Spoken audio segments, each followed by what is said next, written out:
Hola, ¿qué tal? Muy buenas tardes. ¿Cómo están? Aquí de nuevo en nuestro programa El Evangelio más allá de las fronteras. Un programa en el que este es nuestro segundo capítulo. Hemos platicado, queremos platicar, queremos informar, queremos despertar conciencias acerca de cómo, además de ese trabajo personal que cada uno de nosotros en nuestra propia vida hace espiritualmente, humanamente, académicamente, con sus hijos, con su esposo o esposa, su familia en general, podemos dar un paso más y participar y hacer algo por los demás. Y qué mejor que además hacer algo por los demás en el ámbito del Evangelio, en el ámbito de lo más importante que es la salvación, que es el amor. Y bueno, en concreto en este programa es el objetivo brindarnos algunas líneas de ese algo dirigido, ese plus que podemos dar a nuestra vida, donando nuestro tiempo y nuestro compromiso para hacer algo por los demás. Podemos enfocarlo haciendo algo desde estos organismos internacionales que son poco conocidos, en concreto la Organización de los Estados Americanos, y todavía más en concreto, en esta Organización de los Estados Americanos hay mucho que hacer en el tema de el valor de la vida, de la difusión del Evangelio de la vida y el plan de Dios acerca de la familia. Platicábamos la vez pasada de qué es la Organización de Estados Americanos. Ahora vamos a platicar, les voy a contar una historia que tiene 10 años de lo que ya se ha hecho ahí por parte de una de muchas organizaciones. Entonces, antes de iniciar propiamente con nuestro tema, vamos a encomendarnos al Espíritu Santo con una pequeña oración. Ven, Espíritu Santo, llena los corazones de tus fieles y enciende en ellos el fuego de tu amor. Envía, Señor, tu Espíritu Creador y se renovará la faz de la tierra. Oremos, oh Dios, que has iluminado los corazones de tus hijos con la luz del Espíritu Santo. Haznos dóciles a sus inspiraciones para gustar siempre del bien y gozar de sus consuelos. Por Cristo nuestro Señor. Amén. Bien, pues les decía que hay muchos de nosotros, la gran mayoría de nosotros, por algo estamos aquí, escuchando estos programas que nos dejan fruto en lugar de estar haciendo muchas otras ocupaciones que podríamos y que son también buenas. Lo hacemos porque queremos ser mejores y pues obviamente escuchamos muchas cuestiones acerca de superación personal, acerca de espiritualidad, acerca de oración, acerca de cómo superarnos en el tema incluso de nuestra psique, de nuestra infancia, de nuestra historia personal. Desde luego también acerca de cómo formar a nuestros hijos. Entonces, este programa a veces podría ser un poco más político. Por ejemplo, el tema de hoy suena algo frío. Es el tema de hoy, la participación de Human Life International, HLI, en la Organización de los Estados Americanos, en la OEA. Entonces dices, bueno, pero ¿eso a mí qué? Y es normal, es parte de entrada, por ejemplo, la política es algo que a la gran mayoría de las personas no les agrada precisamente. Yo actualmente tengo 2 grupos de jóvenes universitarios a los que les doy clases en la semana y mis materias normalmente son políticas. La menos política es doctrina social de la iglesia, que de todos modos es política. Y es normal, yo les digo, no se preocupen si no les gusta la política, es parte de esta generación, es consecuencia de tantas decepciones que hemos encontrado en ese ámbito. Pero a la vez, un tema así, hablar de política, hablar del evangelio de la vida en la política, puede llegar a ser algo muy cercano a nuestras vidas. Y es la intención de todo esto, de este programa, de estos diálogos que tenemos aquí entre ustedes y yo, de comenzar a desgranarles, comenzar a analizar y contarles cómo estos temas sí tocan nuestra vida de manera muy cercana. Estos temas se convierten cada vez más en el ambiente que respiramos, aunque no nos demos cuenta. Entonces, bueno, vale la pena entrarle un poquito a estos temas, aunque sean más fríos que cualquier otro tema que pudiera tocar nuestra vida de una manera más psicológica, más espiritual, porque también al hacerlo nos vamos a enterar de cosas que no sabíamos y que son tremendamente importantes para nuestra familia. Y bueno, entonces, para ir metiéndonos en este contexto, para ir disfrutando poco a poco este nuevo sabor, la vez pasada pues les contaba de qué está hecha esta receta, de qué está hecha la OEA. Hoy, les decía, les quiero platicar cómo esta organización en la que yo participo, Human Life International, ha estado desde hace 10 años representándonos a cada uno de nosotros, a ustedes y a mí, en esta organización de los Estados Americanos, para defender lo que amamos, para defender el plan de Dios para la familia, para defender a nuestros hijos, para impulsar y gritar a los cuatro vientos para el continente entero, que la vida humana tiene un valor desde antes del nacimiento, tiene un valor hasta el último momento en la vejez. Y bueno, pues esta historia ha sido muy emocionante. Data desde el 2009, pues en realidad son más de 10 años.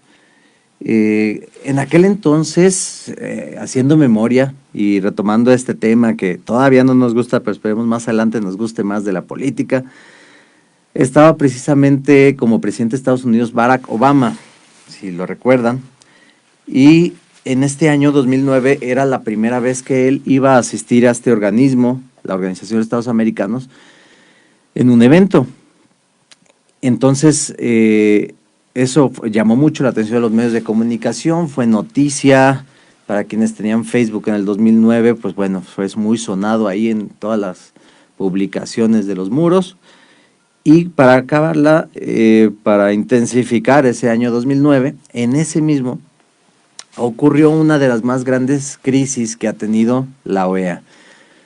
En la OEA ocurren cosas muy emocionantes, pero hay veces que suceden cosas más drásticas. Por ejemplo, en ese año, en Honduras, un país no tan lejano a nosotros, que está en Centroamérica, ahí cerca de Panamá, cerca de Costa Rica, un presidente llamado Manuel Zelaya, que era pues de corte dictatorial, de izquierda, sin mucho aprecio a las leyes, quería quedarse de presidente a pesar de que ya iba a terminar su periodo, como si nuestro actual presidente dijera, ¿saben qué? La verdad es que ya me gustó y me quiero quedar otros 6 años, ¿cómo ven?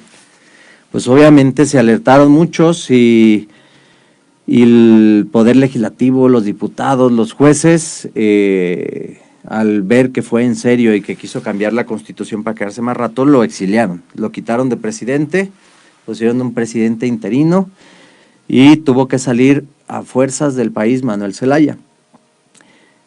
¿Se acuerdan la vez pasada que les contaba que la Organización de los Estados Americanos, actualmente el tema que más prioridad le da es la democracia? Cuando hay crisis democrática en un país, se juntan todos, vamos a hacer intervención, vamos a hacer una sesión, nos reunimos los otros 34 y vamos a hacer cómo le hacemos para resolver la crisis de ese país.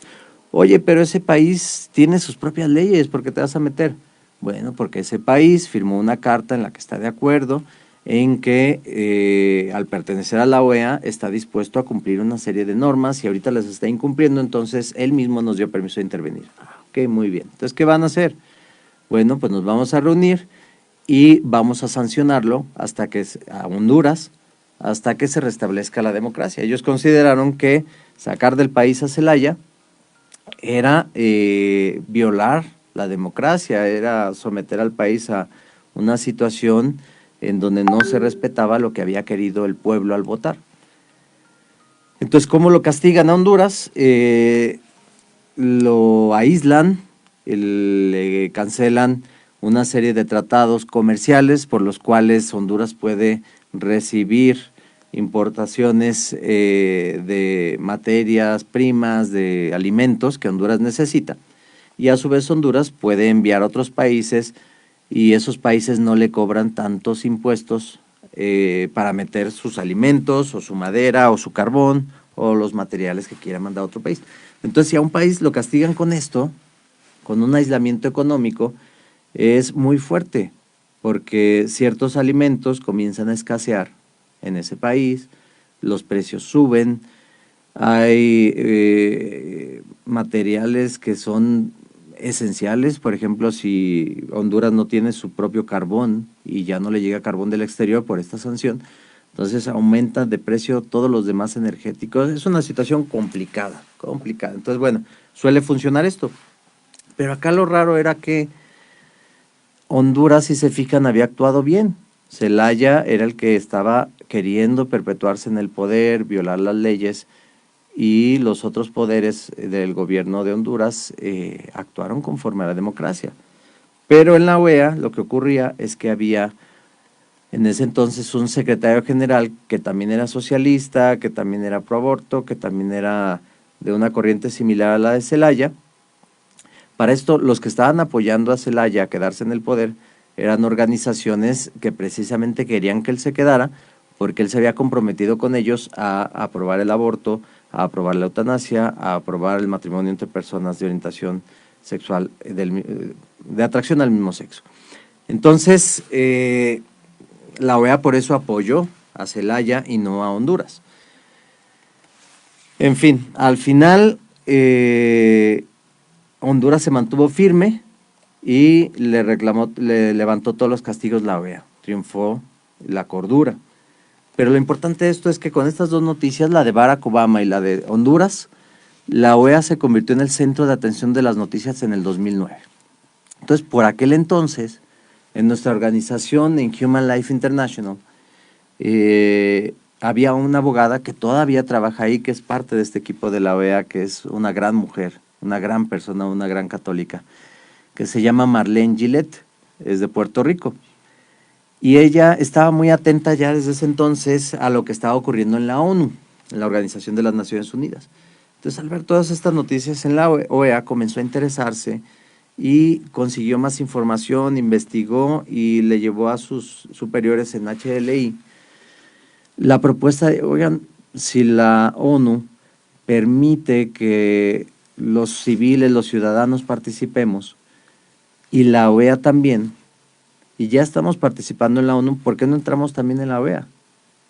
He visto que hay mucho que promover ahí, y ya lo veremos también.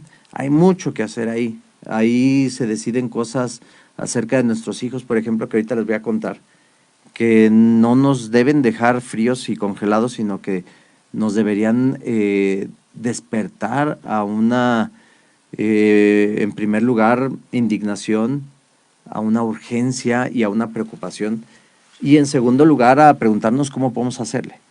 Pero ya lo veremos ahorita. Entonces, Marlene Gillette propuso eso, y entonces se dio cuenta que tanto la ONU como la OEA suelen ejercer una doble presión sobre los países en el mismo sentido de aprobar estas leyes a favor del aborto y a favor de diferentes situaciones. No es que haya como tal, y entendámoslo así porque hay muchas teorías, pero no es que haya como tal un grupo oscuro detrás del escenario poniéndose de acuerdo y armando planes estilo Pinky y Cerebro solamente porque quiere destruir a la iglesia o a los niños en el vientre de su mamá. No es así, la realidad es a la vez más simple, pero a la vez más compleja. Hay intereses, y son intereses muy diversos. La mayoría de ellos son económicos.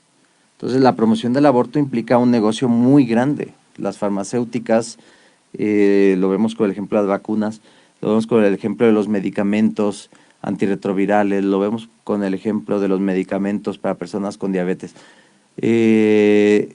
Cada que una medicina se convierte en un cuadro básico y los gobiernos lo adquieren, es un negocio trillonario, es un negocio tremendo.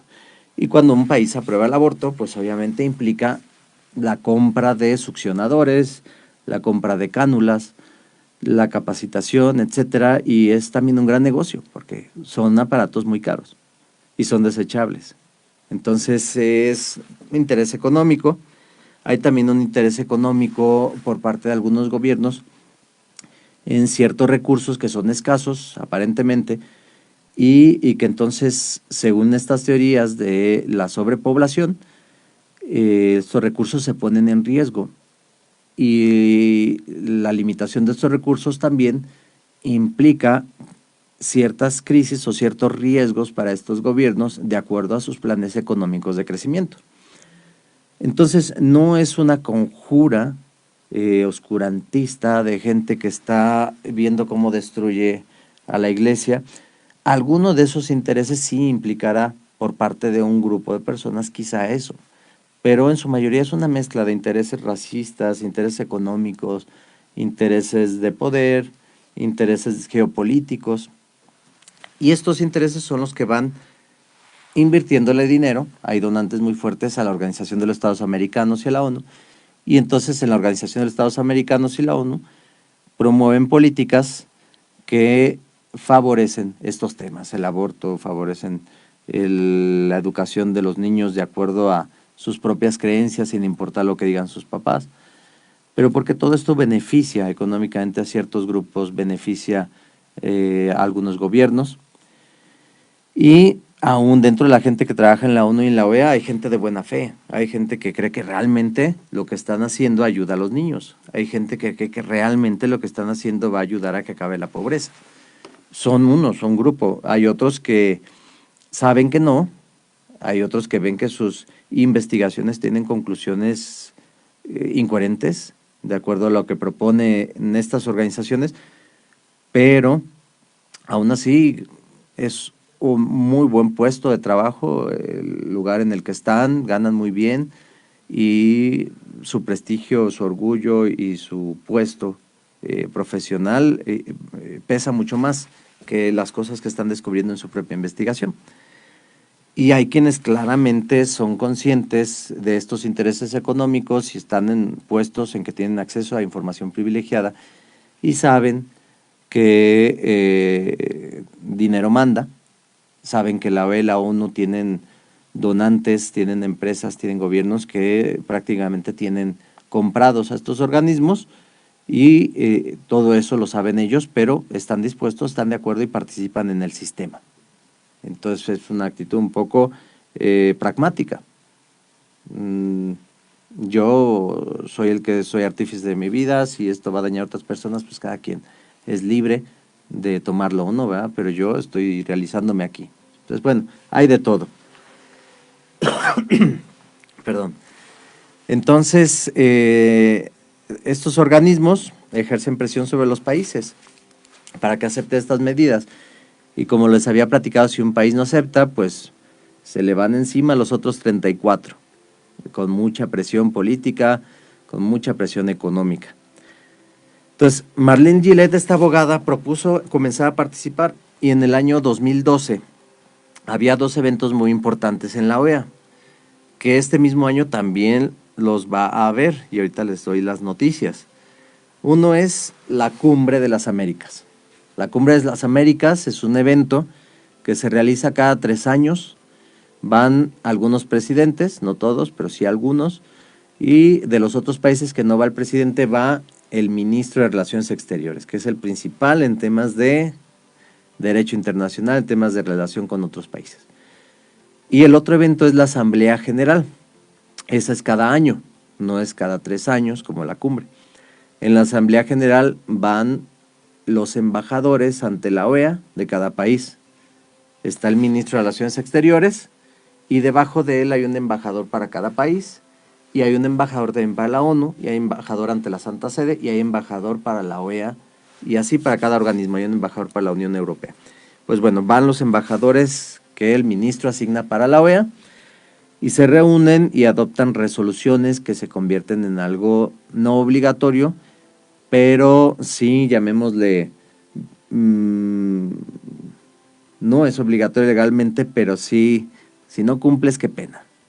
Es decir, no te obligamos, tú tienes tu constitución, pero estas resoluciones todos estuvimos de acuerdo. Entonces, si tú no estás de acuerdo es porque o no estás entendiendo bien las cosas o eres un país que no está actualizado en derechos humanos, retrógrada comparado con algunos países orientales que no tienen ni idea de la modernidad. Entonces ridiculizan, humillan y hacen ver mal a los países que no adoptan estas cuestiones. ¿Y qué cuestiones son? Son resoluciones sobre temas de familia, son resoluciones sobre temas de migrantes, son resoluciones sobre temas de mujer y sus derechos. Y entonces, bueno, en el 2012 se realizó la 6ª cumbre en Colombia, que duró 2 años, un periodo en 2011 y otro 2012, y en el 2012 se realizó la 42 Asamblea General en Bolivia. Entonces, HLI inició a ir por primera vez a estos eventos. Entonces, para el primer evento, la cumbre, es algo histórico, es algo importante, porque Human Life International, al asistir ahí a Colombia a la cumbre, se convirtió en la primera organización católica provida en la historia en estar en esa organización. Y fue algo emocionante porque tanto en ese evento como en el 2012, que fue en Bolivia, hay un espacio para que quienes no son gobiernos participen. Hagan de cuenta que ustedes, por fin, después de unos 3 programas, bueno, vamos a suponer 10 programas como este, se convencen de que ustedes pueden hacer algo, un cambio para toda América, lo cual es real, no estoy exagerando. Supongamos que en 10 programas, por fin, estamos conscientes de que lo podemos hacer. Y un día de estos nos vamos todos juntos, un buen grupo, a la Asamblea General. Entonces, sí, se puede. Oye, que el dinero, que esto, que el otro, hay tiempo para ahorrar, ahí buscamos bienhechores, ahí vemos cómo le hacemos, pero hemos sido grupos de 60, 80 personas, gente que a lo mejor en su vida ha viajado a Cancún, pero ahí estaba, por ejemplo, en Washington o en Perú participando en esto porque hubo apoyo entre todos y porque había sobre todo el convencimiento de que es un lugar clave para hacer algo por los demás. Entonces, bueno, supongamos que ahí estamos. Entonces, ¿qué hay que hacer? Ya estamos ahí, ya estamos, en este caso, en Bolivia. ¿Qué hay que hacer? Y entonces el primer día se hace un evento solamente para aquellos que no son gobiernos, es decir, para ti, para mí, se llama sociedad civil, organizaciones de la sociedad civil, y se hacen mesas de trabajo. En cada salón se reúne un grupo con un tema diferente. Entonces tú y yo, que estamos yendo a nombre de Human Life International en este 2012 en Bolivia, nos vamos porque creemos que es lo importante al salón donde van a discutir acerca de los derechos humanos.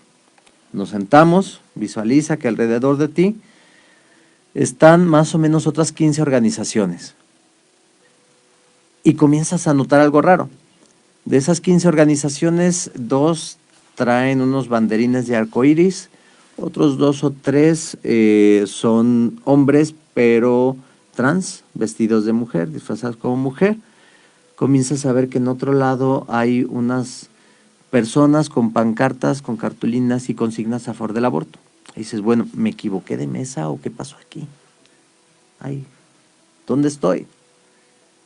Sí es la de derechos humanos, ¿verdad? Y todo, sí, claro, estás perdido.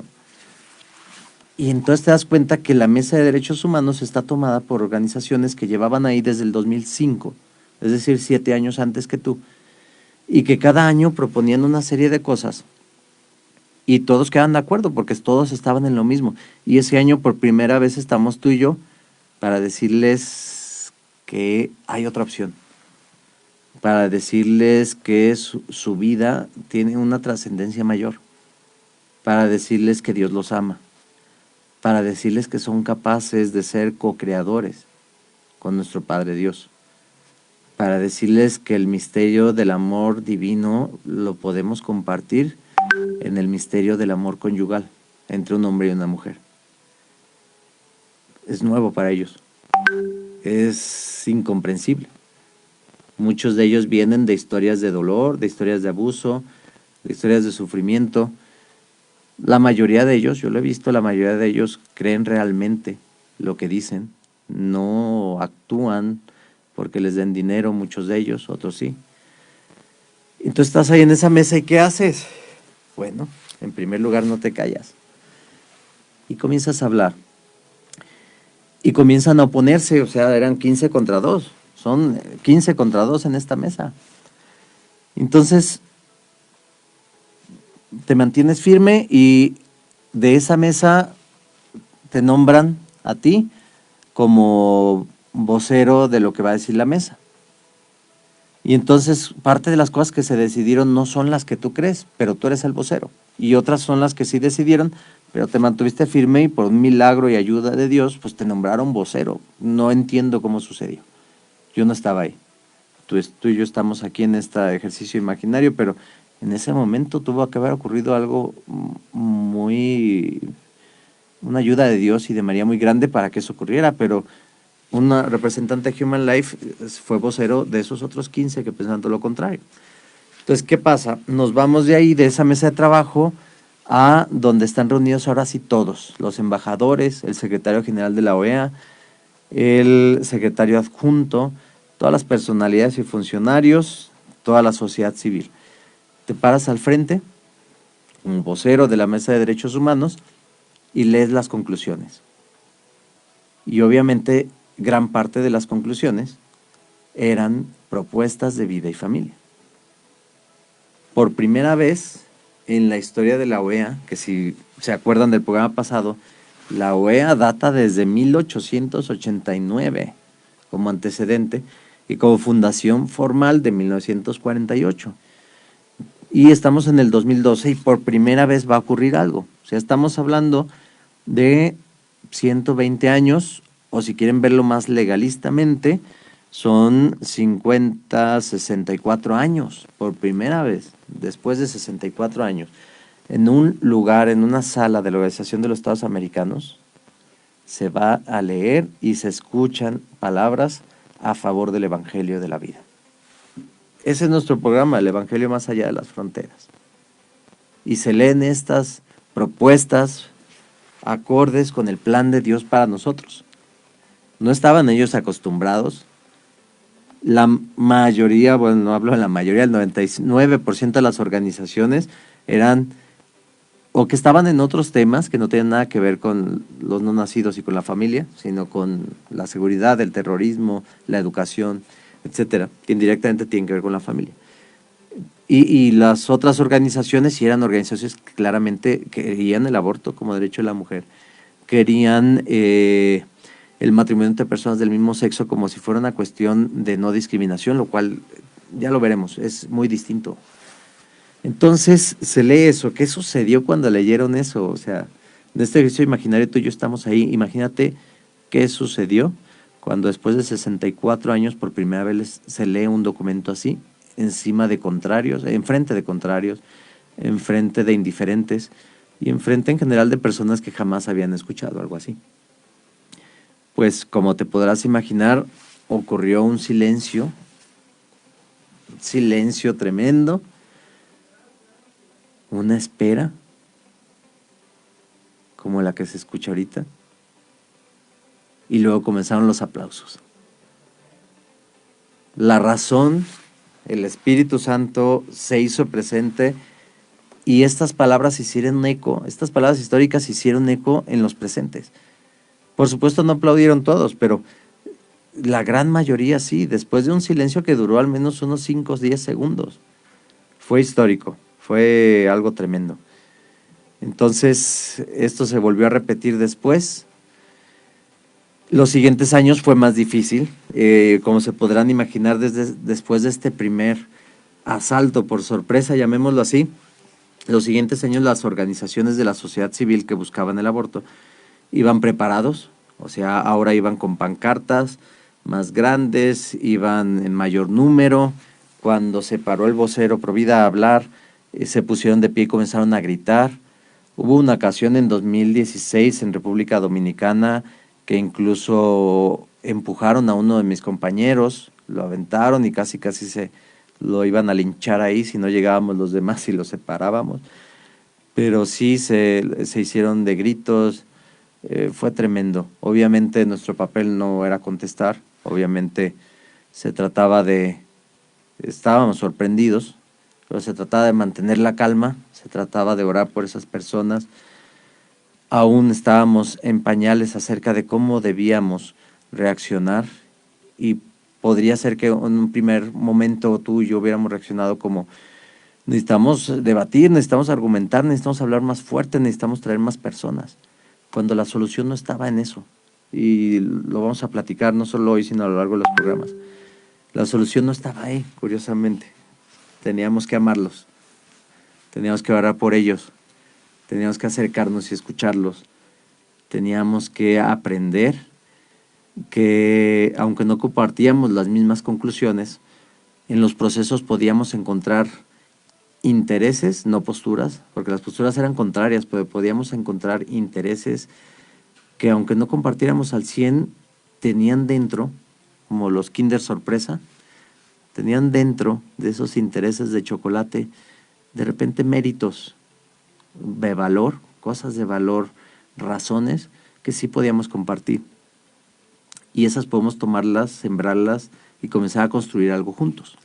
Y eso lo hemos ido aprendiendo con el tiempo. Una persona no va a cambiar a menos que quien se lo pida lo ame. Una persona no va a cambiar a menos que se dé cuenta que está dañando a alguien que ama. Una persona no va a cambiar porque alguien desconocido para él le diga que es una basura. Alguien no va a cambiar, un ratero de la calle, una persona que roba, una persona que se dedica a hurtar y a matar, no va a cambiar porque tú y yo vayamos a gritarle en su cara que es una escoria para la sociedad. Esa persona va a cambiar cuando su mamá llorando se lo pida. Y no una, sino 1000 veces, porque su mamá lo ama. O cuando esa persona se dé cuenta que con sus acciones dañó lo que más quiere, su hijo, su familia, su esposa, y aunque no cambie, bueno, las personas somos tremendas, ¿no? Es el mismo ser humano el que construyó las cámaras de gases, como decía Víctor Frankl, en la Segunda Guerra Mundial, es el mismo el que construyó las cámaras que el que entraba rezando una oración a ellas. Entonces, ahí estábamos. Después fue más difícil, y llegó un momento en que la OEA dijo, esto de las mesas de trabajo ya no está funcionando, puro grito, no se ponen de acuerdo, nadie quiere permitir al otro ni hablar, ni ser vocero, no se está llegando a nada. Entonces cambió el sistema. Ahora, en vez de mesas de trabajo, lo que hacían era coaliciones. Dije, vamos a cambiar el sistema, ahora es un sistema de coaliciones. ¿Cómo es esto? Las organizaciones que tengan intereses parecidos se van a unir y entonces forman una coalición. Cada coalición va a tener 5 minutos y un vocero para decir libremente su postura, sin que nadie lo interrumpa, sin que haya debate. Y esos 5 minutos son para que diga su postura ante los embajadores, ante el secretario de la OEA, ante los funcionarios, ante todos. Y bueno, eso fue en el 2017, en la Asamblea General de aquí, de México, que fue en Cancún. Del 2013 al 2016 fue en Guatemala, Paraguay, Panamá, Estados Unidos y República Dominicana, considerando que también hubo 2 cumbres. Entonces, en la Asamblea de México por primera vez se hicieron las coaliciones. Y desde entonces, HLI, Human Life International, formamos una coalición que ha permanecido hasta hoy en día, que se llama Coalición para el Desarrollo Humano, queriendo con este nombre dar a entender que la única forma en que puede haber desarrollo para América es entendiendo que el ser humano es el centro, que la persona humana es el centro del bien común y no es un objeto, no es gente, son personas. El lema de la OEA es más derechos para más gente. Desde ahí está mal la situación, no somos gente, no somos una masa, eso es una visión colectiva, comunista. Somos personas, cada uno en lo individual tenemos un derecho, un valor, una dignidad intrínseca. Entonces la OEA, la HLI forma su coalición y hoy en día, después de 5 años, hemos llegado a ser, desde hace un par de años, pero seguimos, la organización católica, la organización pro vida y pro familia, y con la coalición más grande de toda la Organización de Estados Americanos. Somos alrededor de 60 organizaciones de todo el continente, desde Canadá hasta la Patagonia, de las 4 subregiones, América del Norte, América del Centro, América del Sur y el Caribe. Entonces, al ser una organización así, que representa realmente a toda América, ya platicaremos cuál es el papel de la sociedad civil. Entonces, esto presiona, sí ejerce presión a la OEA. y al ser una organización además que nos hemos conducido siempre con respeto, buscando acuerdos, buscando dialogar, buscando sí llevar al otro el mensaje. Por supuesto, nuestra misión es el amor de Dios, no es una misión política, y hemos logrado avances, pero siempre respetando a la persona, piense como piense. Entonces, tenemos ya un prestigio bastante bueno en la Organización de los Estados Americanos, y este año recibimos, bueno, el año pasado, 2021, ya estamos en 2022, en el año santo de San José, recibimos por fin, después de 10 años, la acreditación por parte de la Organización de los Estados Americanos como una organización permanente, acreditada permanentemente en la OEA. Esto quiere decir que tenemos más acceso a más espacios, a más reuniones, que formamos parte de y que nos pueden compartir más información más fácilmente. Entonces, con esto podemos hacer más cosas. Y bueno, desde el inicio hemos tratado de que medios de comunicación se acrediten, estén acreditados para asistir a la asamblea, para que haya una cobertura justa, que no solo cubran los medios ciertas cosas, sino también que cubran todo este esfuerzo pro vida que hay. Incluso no recuerdo si fue para República Dominicana o para México, 2016 o 2017, Valora asistió a través de unas personas que nosotros enviamos y que nos pusimos de acuerdo aquí con Valora y se acreditaron ante la Organización de los Estados Americanos, y Valora tiene ya una historia en la Organización de los Estados Americanos. Y tratamos también cada año de hacer un seminario formativo con información muy a fondo. No es solo compartir lo que estamos haciendo, sino qué son los derechos humanos, qué está haciendo la OEA, cómo influye esto en el país, en donde invitamos pues a todos los miembros de nuestra coalición, de todos los países, e invitamos a las personas en general. Al principio, como toda obra de Dios, empezó esto pequeño. Estas capacitaciones y seminarios los hacíamos en la cocina de una casa de alguien, luego comenzamos a hacerlo en auditorios, luego en parroquias, y pues la última vez en Colombia fue en la Universidad Pontificia de Medellín. Y entonces esto, gracias a Dios, ha ido creciendo. Y bueno, ¿qué hay en cambios que hemos podido ver? ¿Qué cambios ha habido en estos 10 años? Para que tú y yo veamos que sí se puede, o sea, que tú desde tu hogar, ahorita que estás, son la 1:43, a lo mejor estás comiendo con tu familia, a lo mejor estás cocinando, a lo mejor vas en el carro después de recoger a tus pequeños de la escuela, vas saliendo a comer de tu trabajo. Desde ese lugar, desde tu vida tan ocupada, tan llena de tareas, puedes hacer algo.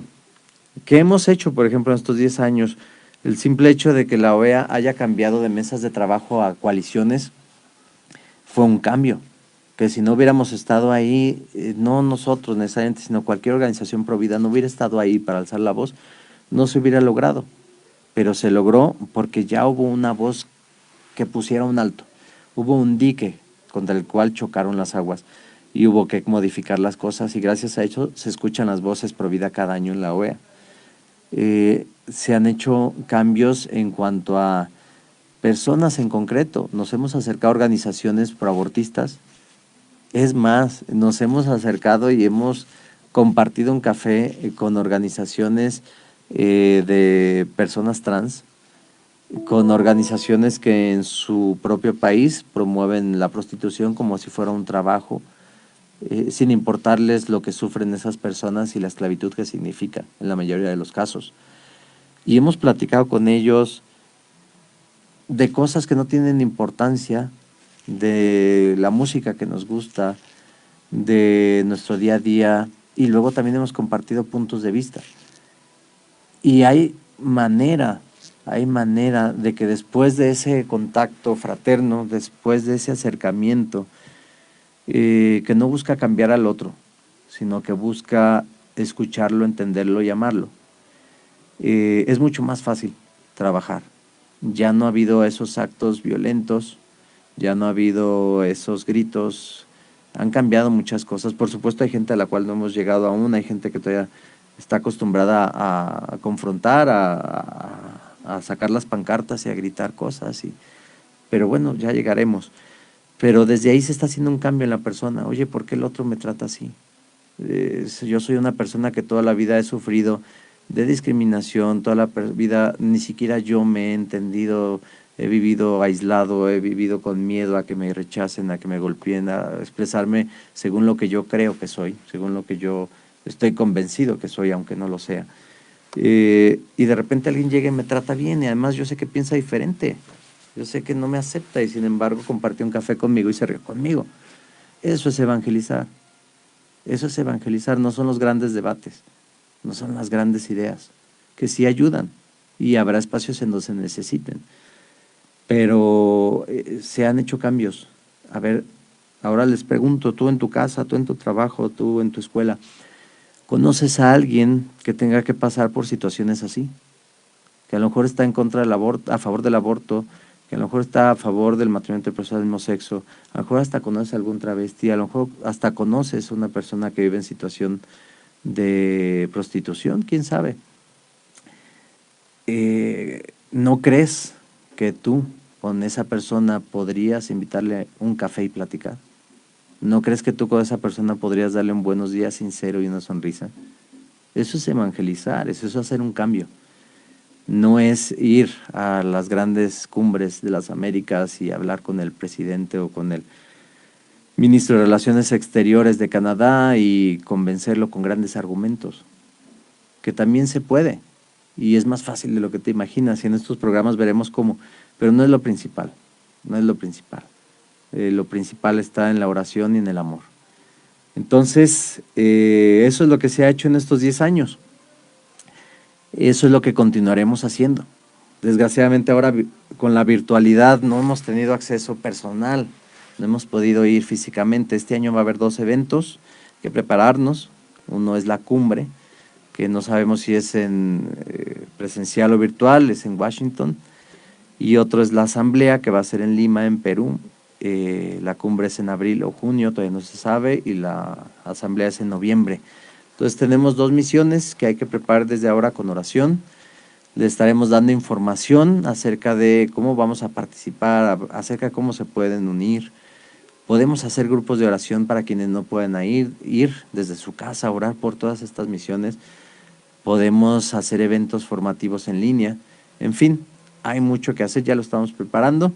Y pues estaremos en contacto aquí cada semana, cada viernes a la 1, en su programa, El Evangelio Más Allá de las Fronteras. Dios los bendiga mucho. Yo soy Luis Martínez, de Vida Humana Internacional, y hasta pronto. Que estén muy bien.